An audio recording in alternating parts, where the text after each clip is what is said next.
आप सभी को नमस्कार दोस्तों। आज मैं अपना रूम आपको दिखाने वाला हूँ, जिस रूम में मैं रह रहा हूँ और जिस रूम में मुझे क्वारंटीन किया गया है। आज से उसी रूम को दिखाने जा रहा हूँ और आप देख सकते हैं कि ये है मेरा गेट। ये गेट है, यहाँ से एंट्री होती है। ये रूम है। इस रूम में हम जैसे ही एंट्री करते हैं तो ये आपको दिख रहा होगा पलंग। ये मेरा पलंग है, मच्छरदानी लगी हुई है और जो भी है चादर, और ये जालीदार विंडो है। तो अच्छा है कि जालीदार विंडो है तो यहाँ से जो है हवा अच्छी आती है और मच्छर भी कम आते हैं। और ये देख रहे होंगे मेरी ड्रेस टंगी है, क्योंकि मैं अभी क्वारंटीन हूँ तो मेरी अभी कोई ड्यूटी नहीं लग रही है। तो ड्रेस प्रेस की भी रखी हुई थी, लेकिन उसकी प्रेस इस टाइम ख़राब हो गई है, क्योंकि 15 दिन से ड्रेस को पहना नहीं गया है। तो जैसे ही स्वास्थ्य पूरी तरह से ठीक हो जाएगा और जैसे ही मेरी ड्यूटी चालू होगी तो इस ड्रेस पर मैं प्रेस करवा लूँगा और फिर अपनी ड्यूटी पर पहुँच जाऊँगा। और देख सकते हैं ये देख सकते हैं, इधर भी जाली लगी हुई है और इधर भी अच्छी सुविधा है कि मच्छर नहीं आते और जो भी हवा आती है वो बहुत अच्छे तरीके से आती है। और तेज़ हवा चलती है तो कचरा अंदर नहीं आता, ये सबसे अच्छा है। और बाकी तो आप देख रहे होंगे, ये अपना पूरा हॉल है और ये कपड़े अपने टंगे हुए हैं। और इधर आप देखना चाहें तो देख सकते हैं कि ये नहाने के लिए, ये मुँह धोने के लिए है और ये नहाने के लिए नल लगा हुआ है। दिख रहा है ये। तो यहाँ सारी सुविधा है, कोई दिक्कत वाली बात नहीं है और अच्छा है। दोस्तों ये है अपना रूम जो मैं आपको दिखा चुका, और एक बार अच्छे से देख लीजिए कि ये मेरा बिस्तर है, पलंग है, मच्छरदानी कंटिन्यू लगा के रखते हैं क्योंकि बार बार लगाने की आवश्यकता नहीं रहेगी, इसलिए मच्छरदानी कंटिन्यू लगी रहती है। और जब भी इच्छा होती है आराम से लेट जाते हैं, मच्छरदानी रहती है तो मच्छर से कोई प्रॉब्लम भी नहीं रहती। दोस्तों ये है रूम जो आपको मैं दिखा चुका हूँ। तो ये अच्छा है, साफ करके रखा है मैंने। और ये सारे जाली हैं तो आप देख सकते हैं, जब जाली हो जिस रूम में तो वहाँ काफ़ी अच्छा लगता है, क्योंकि मेन समस्या रहती है हवा कहाँ से आए। और जब जाली ही लगी हो रूम में तो फिर आप सोच सकते हैं कितनी शानदार हवा आती है और कितना अच्छा लगता है। इस जाली से कचरा नहीं आता तेज आने पर। और दूसरी बात है कि मच्छर बहुत कम आते हैं, तो ये भी एक बहुत अच्छी बात है। तो मुझे बहुत अच्छा लगा कमरा, क्योंकि कमरे में जाली लगी हुई चारों तरफ से, किसी प्रकार की कोई समस्या भी नहीं और हवा अच्छी आती है। और जब मन करे जाली अपन खोल सकते हैं और बहुत अच्छा है। दूसरी चीज़ मैं आपको दिखा दूँ कि ये काफ़ी दिन से मेरे जूते रखे हैं, क्योंकि ड्यूटी नहीं गए ना, तो ये तब से पहने नहीं गए और इस पर पॉलिश वगैरह नहीं हुई है। तो जैसे ही फ्री हो जाऊंगा और स्वास्थ्य पूरी तरह से ठीक हो जाएगा तो मैं अपनी पूरी यूनिफॉर्म तैयार कर लूँगा और फिर ड्यूटी के लिए तैयार हो जाऊंगा। और ये सैनिटाइज़र रखा है अपना, जो सभी लोग रखते हैं, क्योंकि आज के समय में कोरोना की समस्या ज़्यादा चल रही लोगों को हर प्रकार से। तो ये मैंने भी रखा है। और ये तो आपको दिख रही होगी, ये तो तेल है जो नहाने धोने के लिए, नहाने के बाद यूज करते हैं। दोस्तों ये अखबार इसलिए रखा है क्योंकि जब भी हम खाना खाते हैं तो इस अखबार को नीचे रख लेते हैं, जिससे ये जो नीचे फर्श है ये गंदा नहीं होता और आसानी हो जाती है। जब अखबार गंदा हो जाता तो अपन बाहर फेंक सकते हैं। दोस्तों ये घी है, देसी घी नहीं, पर ये दुकान से लिया है, अमूल का घी है और इस समय मैं इसी घी का यूज़ कर रहा हूँ। अच्छा है घी और अच्छा लगता है टेस्ट में भी। दोस्तों ये है बाटल। इस बाटल में पानी भर के आते हैं, जो आर ओ का पानी रहता है। तो जो कैंपर आता है 15 से 20 रुपए का, उसी कैंपर में से ये हम बाटल भर के लाते हैं। इस बाटल के बाद आप देख रहे होंगे कि ये रखा है एक बर्तन। ये इस बर्तन में इस पानी को डालते हैं, क्योंकि इसमें पानी भरने के बाद, जैसे अभी देखो आपको दिख रहा होगा, इसमें पानी मैंने भर के गर्म किया है। और जब इसमें पानी भर लेते तो आपको मालूम होगा कि ये है रॉड। ये रॉड है, ये रॉड इसमें डाल देते हैं। ये देखिए, ये रॉड इसमें डाल देते हैं और ये जो स्विच दिख रहा है, ये जो स्विच दिख रहा है आपको, ये स्विच यहाँ लगा देते हैं और बटन चालू कर देते हैं। तो कुछ ही देर में ये पानी गर्म कर देता है। और जब पानी गर्म हो जाता है तो हम उसे आसानी से पी लेते हैं, क्योंकि पानी इस समय गर्म करके ही पीना है। जब तक क्वारंटीन है तब तक हमें पानी गर्म करके ही पीना है, जिससे हमारा गला पूरी तरह से साफ़ और अच्छा रहे और मैं पूरी तरह से स्वस्थ रहूँ। तो मैं डेली अभी सुबह शाम जब भी मुझे प्यास लगती है तो मैं गर्म पानी करके ही यूज़ करता हूँ। और खाने के लिए आज सेव मेरे ख़त्म हो चुके हैं, तो खाने के लिए सलाद में मैं लाया था टमाटर, देख सकते हैं टमाटर लेके आया था, ककड़ी लेके आया था, ये सलाद में यूज़ कर रहे हैं। और दूसरी ककड़ी ये भी है, ये भी सलाद में यूज कर रहे हैं।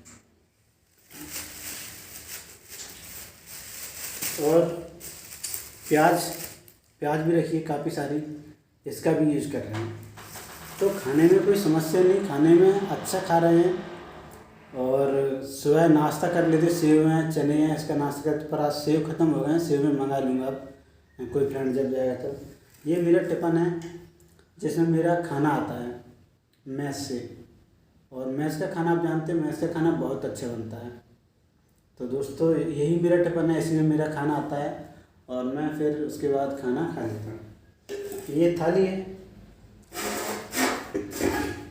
ये अपनी थाली है।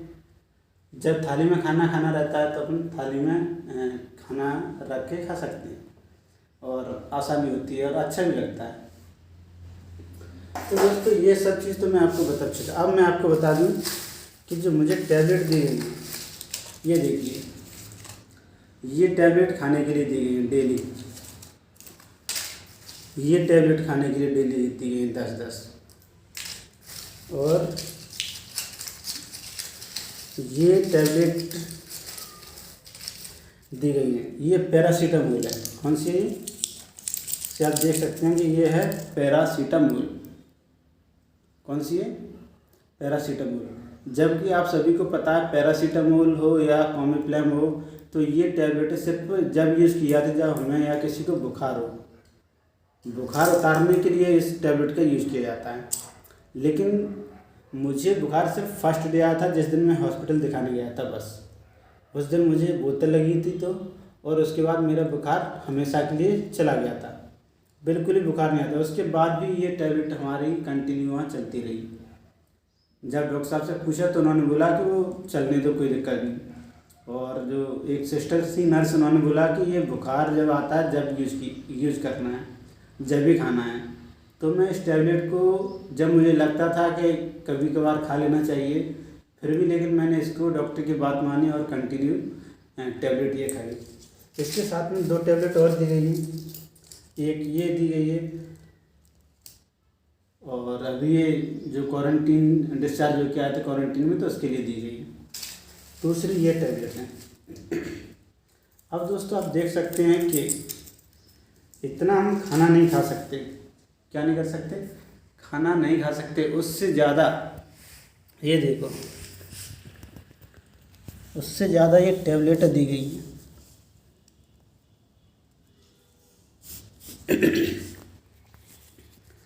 अब बताइए, जितना हम खाना नहीं खा रहे उससे ज़्यादा मुझे टैबलेटें दी जा रही हैं खाने के लिए।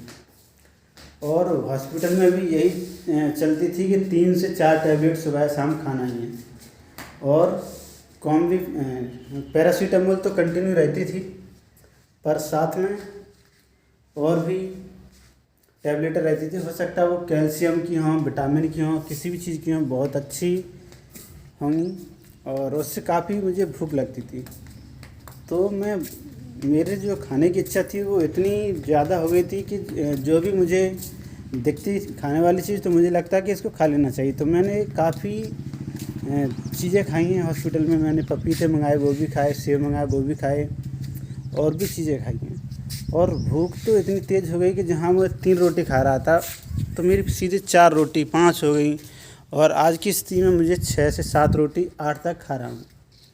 तो मुझे लगता है जो साथ में जो टैबलेट दी गई हैं वो विटामिन है, कैल्शियम की हैं और भूख बढ़ाने के लिए हैं, जिससे हमें भूख लगती है और अच्छा खाना खा लेते हैं और स्वास्थ्य भी काफ़ी पहले से कंफर्ट फील हो रहा है, काफ़ी अच्छा लग रहा है। तो मुझे लगता है कि टैबलेट का भी ज़्यादा असर होगा। और अच्छा है कि लोग भूख लगना चाहिए। जब भूख लगेगी तो हम खाना खाएंगे, खाना खाएंगे तो ब्लड अच्छा बनेगा और शरीर का मेंटेनेंस अच्छा रहेगा। जिस चीज़ की ज़रूरत है वो चीज़ उसको मिलती जाएगी और स्वास्थ्य भी अच्छा रहेगा। पर भूख लगना ज़रूरी है। भूख लगेगी जब भी तो खाना खाएंगे। यदि भूख नहीं लगती है तो खाना कैसे खाएंगे। तो इसलिए मैं टैबलेट डेली खा रहा हूँ, क्योंकि वो दिया गया है डिस्चार्ज होने के बाद 14 दिन के लिए क्वारंटीन है, तो 7 दिन के लिए दवाई दी गई है। तो उसी दवाई को हम लोग कंटिन्यू खा रहे हैं, क्योंकि और कोई अपने पास रास्ता नहीं खाएंगे तो हो सकता है प्रॉब्लम हो। हालांकि जब से आए मुझे कोई प्रॉब्लम नहीं, कोई बुखार नहीं, कोई खांसी नहीं, कुछ भी नहीं। मैं पूरी तरह से स्वस्थ हूँ। सिर्फ जिस दिन गया था उस दिन बुखार था, उसके अगले दिन इंजेक्शन वगैरह लगे तो मेरा सर दर्द वगैरह जो हो रहा था वो भी पूरी तरह से ठीक हो गया था। और तीसरे दिन मैं पूरी तरह से ठीक ही था, छुट्टी लेने वाला था, लेकिन ज़बरदस्ती उन्होंने चेक किया, बस कोरोना पॉजिटिव बता के भर्ती कर दिया। फिर मुझे 10 दिन वहीं काटने पड़े। चौथे दिन 5वें दिन डॉक्टर ने बोला भी था कि आपका स्वास्थ्य पूरी तरह से ठीक है और आप जा सकते हैं, घर पर क्वारंटीन हो जाइए। पर घर हमारा दूर है, यहाँ से 10 से 12 घंटे लग जाते हैं, क्योंकि मेरा ज़िला भिंड है, ग्वालियर मध्य प्रदेश, और मैं जो ड्यूटी कर रहा हूँ ये बुरहानपुर में कर रहा हूँ। तो हमारे जो साहब हैं डिपार्टमेंट के, उनका कहना था कि हम घर नहीं भेज सकते क्योंकि दूर घर है और अभी छुट्टी भी नहीं ले जा सकते। 10 दिन का टाइम रहता है उसमें कि जो हॉस्पिटल में रहेगा तो उसको 10 दिन रहना पड़ेगा, और पहले भी जा सकते हैं, डॉक्टर डिस्चार्ज कर देते हैं घर के लिए। लेकिन हमारे साहब ने मना कर दिया था कि नहीं, 10 दिन आप वहीं काटिए, 10 दिन पूरे हो जाएंगे, उसके बाद जब नेगेटिव रिपोर्ट आएगी जब आपको लेके आएंगे। तो इसलिए मैंने मजबूरी में क्या करता, कोई रास्ता नहीं था अपने पास, 10 दिन काटे। और 10 दिन काटने के बाद डिस्चार्ज हुआ तो बार बार साहब बोल रहे हैं कि नहीं, नेगेटिव रिजल्ट लेके आना है, नेगेटिव रिजल्ट लेके आना है, जब आपका नेगेटिव आएगा तभी हम ले जाएंगे। तो मैंने कहा अब आप बताइए। डॉक्टर साहब भी छुट्टी कर चुके हैं, ऊपर से आदेश भी आ चुका है कि इनको डिस्चार्ज किया जाए, काफ़ी दिन से ये स्वास्थ्य अच्छा है, ठीक है। उसके बाद ज़बरदस्ती यहाँ रोका जा रहा है। तो उन्होंने तो स्पष्ट कर दिया था कि मैं तो नहीं रोक पाऊँगा 10 दिन से ज़्यादा, मुझे तो डिस्चार्ज करना पड़ेगा। तो उन्होंने डिस्चार्ज कर दिया। फिर साहब को तो नेगेटिव रिपोर्ट चाहिए थी, फिर एक हॉस्पिटल और था जहाँ पर जांच होती है, तो फिर मैं वहाँ गया और कोई साथ नहीं था, बस बोल दिया था कि मैं आ जाऊँगा, आप सीधे हॉस्पिटल पहुँच जाइए। तो मैं अकेला फिर अपना बैग एक सामान लेके ऑटो से गया, हॉस्पिटल पहुँचा। हॉस्पिटल में 12 बजे के समथिंग पहुँच गया था, और 12 बजे के बाद फिर वहाँ 2:30 बजे से लाइन में लगना शुरू हुई और हम लाइन में लग गए। लाइन में लगे रहे। लाइन में लगने के बाद 4 4 बजे के समथिंग मेरी रिपोर्ट नेगेटिव आ गई। तो मैंने फिर बोल दिया साहब से, मैंने कहा सर नेगेटिव रिपोर्ट आ चुकी है। तो बोलते हाँ ठीक है कोई बात नहीं, नेगेटिव रिपोर्ट आ गई तो आप आ जाइए। फिर मैं सीधे अपने जहाँ ड्यूटी मेरी रहती थी या हम लोग जिस जगह रहते थे तो वहाँ पर आ गए। और जैसे ही आए तो क्वारंटीन लिखा है उसमें 14 दिन के लिए। तो फिर मुझे स्पेशल रूम में एक जगह दे दी और यहाँ रहने के लिए बोल दिया। तो बस मैं इसी रूम में रह रहा हूँ। और ठीक है, रूम से बाहर निकलते तो खुला मौसम दिखता है, अच्छा लगता है और काफ़ी अच्छा लगता है। तो कोई दिक्कत नहीं, मुझे आदत होगी अब तो रहने की और अच्छा लग रहा है। और आप सबकी दुआ से पूरी तरह से स्वस्थ और ठीक हो गया हूँ। और थोड़ी बहुत जो भी टाइम रहता है 14 दिन का वो भी पूरा होने वाला है। ठीक है दोस्तों, आप सभी को नमस्कार फिर से, क्योंकि मुझे थोड़ी जानकारी देनी थी अपने बारे में। और क्वारंटीन लोग पूछ रहे थे सर क्वारंटीन में कैसे रहते हैं, क्या समस्या रहती है, कैसा रूम रहता है। तो बस मैंने उसी की जानकारी के लिए मैंने ये वीडियो बनाया है कि जो मुझे क्वारंटीन किया गया है। तो हमारे लिए रूम ये मिला है, ये पलंग है जो मैंने आपको दिखा दिए हैं। और रूम के चारों तरफ जाली भी हैं जो बहुत अच्छा लगता है कि जब भी आवाज़ आती तो बहुत ठंडी और अच्छी आवाज़ आती है, धूल वगैरह बहुत कम आती है। तो एक बार फिर देख लीजिए, ये मेरा गेट है। तो इस गेट में मैं एंट्री कर रहा हूँ और पलंग तो आप देख चुके होंगे। एक और देख लीजिए, ये है पलंग जिस पर मैं अभी आराम करने वाला हूँ। दोस्तों ये है रूम, आप देख चुके होंगे। ये पलंग है और ये अपना रूम है। रूम के साइड में आपको दिख रहा होगा ये पूरा सामान रखा हुआ है, पूरा बैग सब चीज़ रखी है, मतलब जो भी हम यूज करते हो सारी चीज़ें। और यहीं पर हम बैठ के खाना खा लेते हैं। तो ठीक है दोस्तों, अब जो भी जानकारी थी मैंने आपको दे दी कि क्वारंटीन या जो भी रहने की व्यवस्था रहती है वो सभी जगह अलग अलग रहती है। कहीं पर कैसा रूम है, कहीं पर कैसा है, कहीं अच्छी व्यवस्था है। और हमारे यहाँ भी पंखे की व्यवस्था नहीं हो पाई, क्योंकि पंखा लगाने का जो सामान रहता है वो कुछ भी नहीं है। और इलेक्ट्रीशियन वाला कोई व्यक्ति है नहीं तो वो भी नहीं लगा सकता। जब सामान नहीं है तो पंखा कहाँ से लगाएगा। तो फिर यही समस्या है कि बिना पंखे के हम इसमें रह रहे हैं। तो आप समझ सकते हैं बिना पंखे के रहना कितना मुश्किल और कठिन होता है। तो बस यही चल रहा है सब। तो ठीक है दोस्तों, आज की जो जानकारी थी वो मैंने आपको दे दी। और जो भी जानकारी रहेगी हम अगला फिर वीडियो बना के अपलोड कर देंगे। आप सभी से विदा लेता हूँ। आप सभी का अपना प्यारा सबसे छोटा भाई रवि जी। आप सभी को नमस्कार।